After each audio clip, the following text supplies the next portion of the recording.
Spiritual communities, the entry process.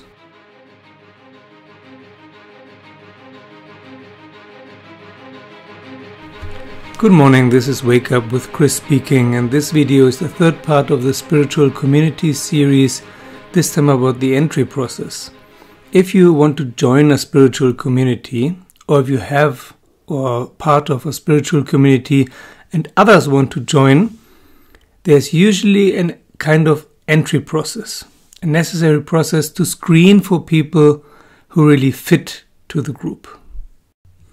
Unfortunately, this seems to be necessary because when you talk with people about living together in a spiritual community, everything sounds great and everyone seems to have exactly the same opinion about things.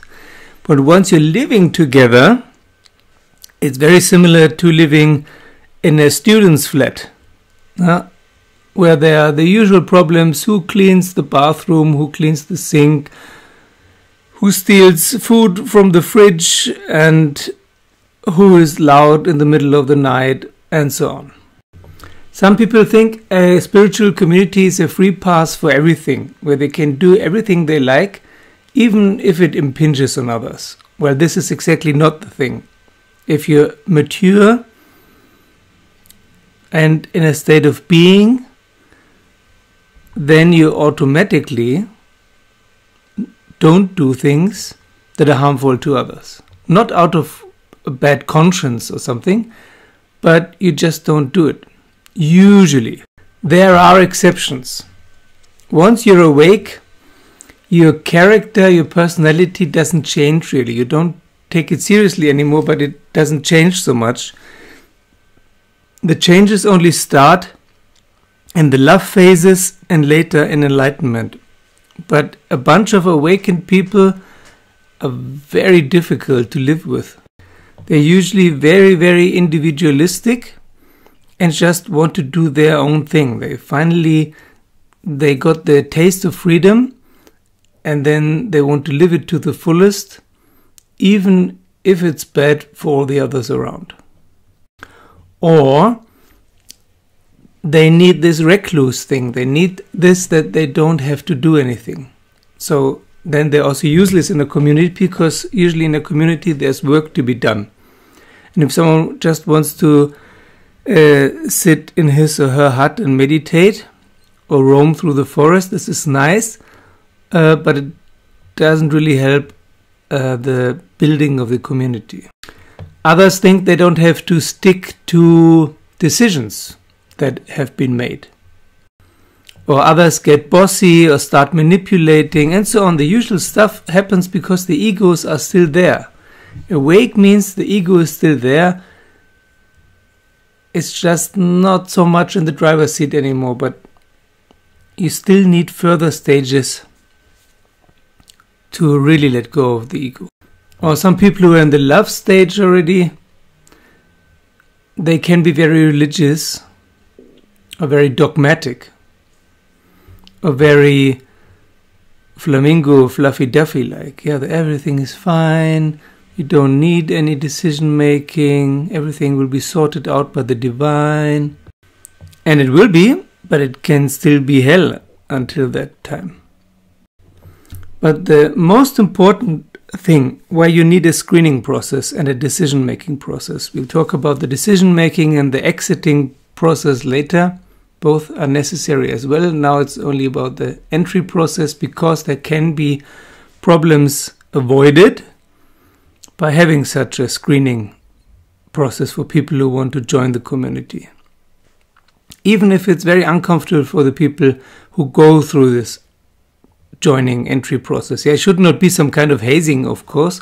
It's just before they join the community once and for all, and then it's also more difficult to get rid of them if they turn out to be bad apples. It's better to have this entry process in the beginning. I remember when I was in Oroville, my entry process was 2 years. That felt really long. And yeah, You're neither fully part of the community, nor are you just a guest. It's in between. But what it really is a sniffing out process. You can sniff out the community if you really like it and if the people are your kind of people, and the other way around too. So it's actually very helpful to see if someone can really walk his or her talk. But the main reason why this entry process is necessary are psychopaths. You really need only 1 or 2 sociopaths or psychopaths to bring a community to its knees. Why would a psychopath join a spiritual community? Because usually there are less rules in spiritual communities. And sometimes there's free sex and stuff, like in the Osho communities. And this attracts psychopaths. They hate laws. And the only thing that brings them joy is to torture others, or at least to manipulate others. And there have been a lot of studies in the last decades. At least 1 out of 100 is a psychopath, because half of the psychopaths are in jail. There's only about 1 in 50 is a psychopath.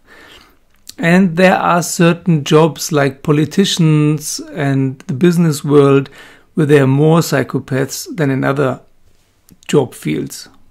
There's even a book about it, Snakes and Suits. But maybe you can remember from your school time.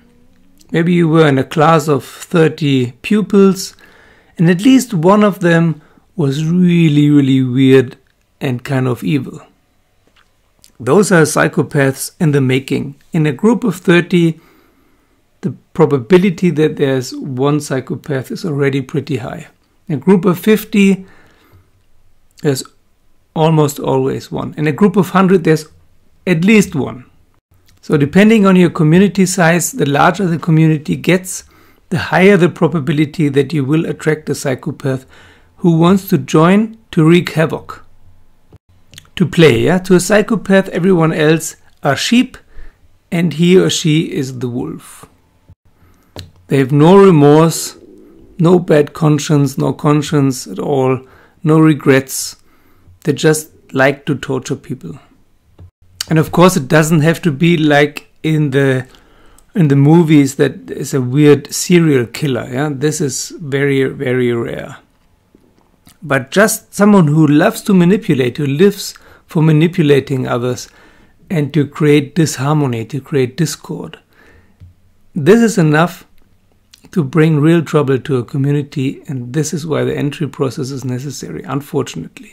Ideally, you would have a person or a group of people whose job it is to screen. And those would have to be the most advanced of the whole community, or the most sensitive and empathic, because they would have to have the feeling. They would have to have the sensations and lie detector, inner lie detectors, to look through masks and to really see, okay, this person belongs here and this person doesn't. But this can easily get out of hand as well. This group is a powerful group, and any member of this group can misuse his or her power to be in this entry group. In India, for example, there's this thing, like let's say Oroville, for example, again, or any ashram where there are Indians and from other countries. It can happen that there is someone on the group, for example, he's Indian or he's French, and then they have a predilection to let people of their own nationality in. Yeah, if there's an Indian person, they don't look so hard, or if there's a French person, they don't look so hard. And if someone is from another country, they're very nitpicky. Ideally, you would have someone with a city to be a real lie detector, like in the series Lie to Me. That's very funny, with Tim Roth. Someone he can either read micro expressions, or who has the city to simply see if someone is lying or telling the truth. And someone who does not get megalomaniac about this, who doesn't misuse his power, and doesn't put people through a hazing process, doesn't make life difficult for people who want to join. Okay, this all sounds very negative now, but these are things you have to think about when you want to join a spiritual community, or when you have a spiritual community and you want others to join. Because once someone is part of the community, it's difficult to get rid of them if it turns out that they don't fit. Don't get me wrong, in most cases there are no problems. But you don't need many problem cases to fuck up a community. Because master manipulators, they will get support in the community very quickly. It is very rare to get a community of enlightened people together. If, then it will be very small, and if it will be a once in a century, one in a millennium thing, like Jesus and his disciples, that's very rare.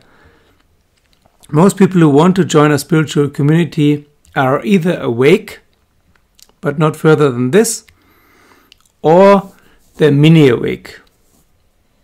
Or they're completely asleep, that's a third possibility, and they're just interested in spirituality. They feel that this is their direction, and they want to join already. And the less introspection you have, the less overview, the less control over your ego and ego remnants, the more you will just do what you're used to. You grew up in a country, you grew up in a family, you grew up in a religious and political culture, and you will bring this to the community. You cannot but do this because it's your program. You've been brainwashed in a certain mindset, and you think that everyone is like this. Everyone is not like this. People are vastly different, and customs and habits are culturally very, very different. Sometimes they are the exact opposite. And then misunderstandings abound. The only thing that can remedy this is consciousness and talking things out, assuming that it must be a cultural misunderstanding, not on purpose. And the last thing I want to say is, usually in the first few years of building a community, there are less problems because everyone is busy building.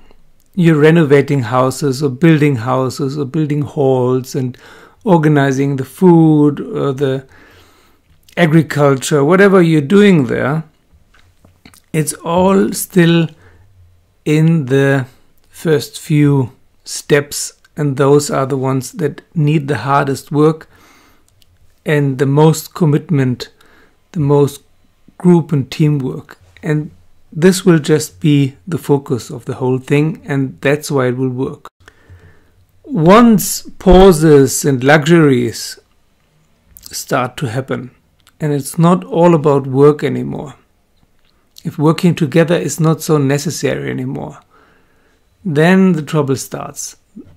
The more materially secure people are, the more problematic. And then the politics start, the political games. Because every small community is a microcosm of humanity. And not only of humanity, but of our agriculture, industrial, digital culture.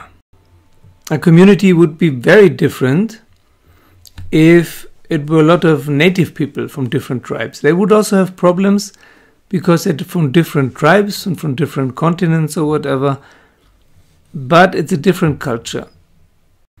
And with culture, I don't mean Caucasian or Asian or South American or African. I mean really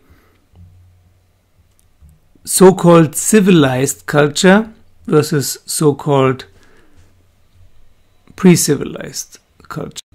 City builders and non-city builders. Non-city builders have a different culture, and we city builders, probably everyone who's listening to these videos, belongs to the city builder culture that has been developing the last 10,000 years. We're different because we have been taught that war and strife are ways to get somewhere. Exploitation and lying and so on.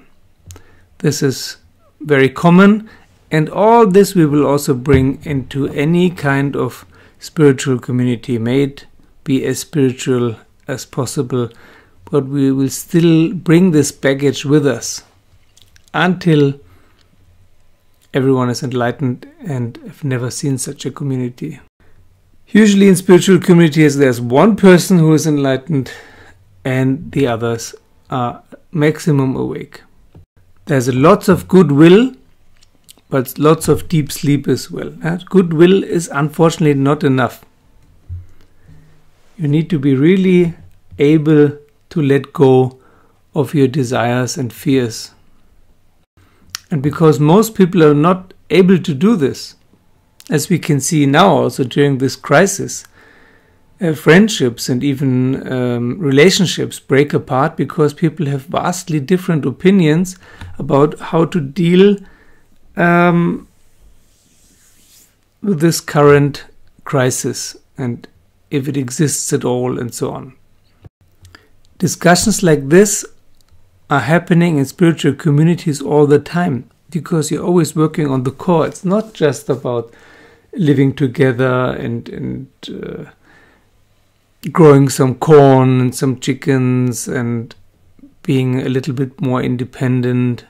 It's really vastly different, and everyone's dark sides, everyone's shadows are coming up all the time. There's constant rubbing, which is less so if there's one person in charge. I've made 2 videos already about hierarchy and forms of governance. If there's a kind of a monarchy or aristocracy, this is easier because there's one person or several persons in charge who say this will be like that, and there will be also judges and mediators and so on. But if it's an anarchistic, free society where everyone has the same say, then it gets more difficult. Then the decision-making processes have to be really good, and also the entry and the exit process. Okay, that's it for today. Please leave your comments below if you have any experience in that regard. Thank you for watching and listening. Thank you for joining me on Patreon or Facebook, and see you soon.